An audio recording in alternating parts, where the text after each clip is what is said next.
Pour trouver l'expression littérale d'un programme de calcul ou d'une fonction, quelque chose comme ça, on va partir en fait, si on a du mal à le trouver, bon, le plus simple, ça va être souvent de partir de x, de remplacer et de voir la série de calculs. Souvent, ça se passe bien. Il y a des fois, on n'a pas trop l'intuition pour trouver l'expression littérale. Et dans ce cas, je vais faire plusieurs essais et je vais regarder dans ces essais ce qui va changer. On appelle ça la variable en maths. Ma variable, c'est ce que je ne connais pas, qui peut changer.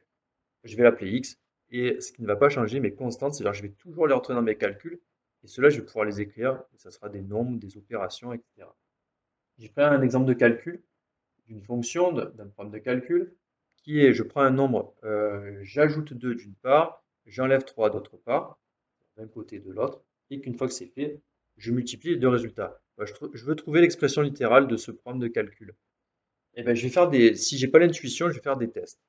Je vais prendre, par exemple, facile, je vais prendre 0. Je prends 0. J'ajoute 2 d'une part. OK.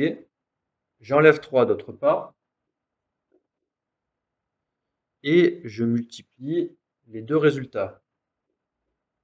Sachant que j'ai fait ça en premier et ça avant la multiplication, en premier en maths, parenthèse. Bon, ok, j'ai pas forcément d'intuition toujours, je vais faire un deuxième test. Et au bout du deuxième ou troisième test, je vais me rendre compte de ce qui varie et ce qui est constant, qui ne change pas. Je vais prendre 1. Donc si je prends 1, j'ajoute 2 d'une part. Là, je vais aller plus vite, hein, je comprends que c'est la même chose, hein, sauf qu'au lieu de 0, j'aurai 1. J'enlève 3 d'autre part. Et je multiplie les deux résultats. J'ai fait ça en premier, parenthèse. Allez, je vais en faire un troisième pour être sûr. Je vais prendre allez, 10.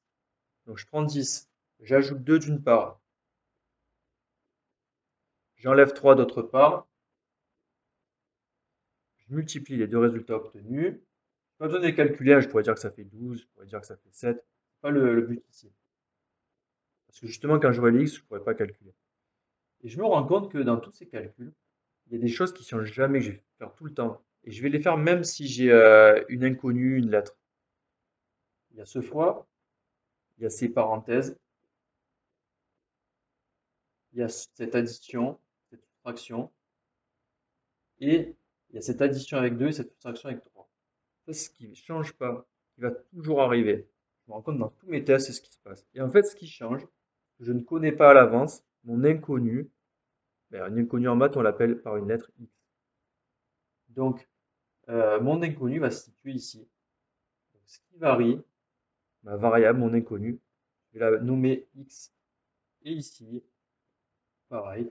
Et voilà, même sans avoir trop d'intuition, j'ai trouvé l'expression littérale d'un programme de calcul.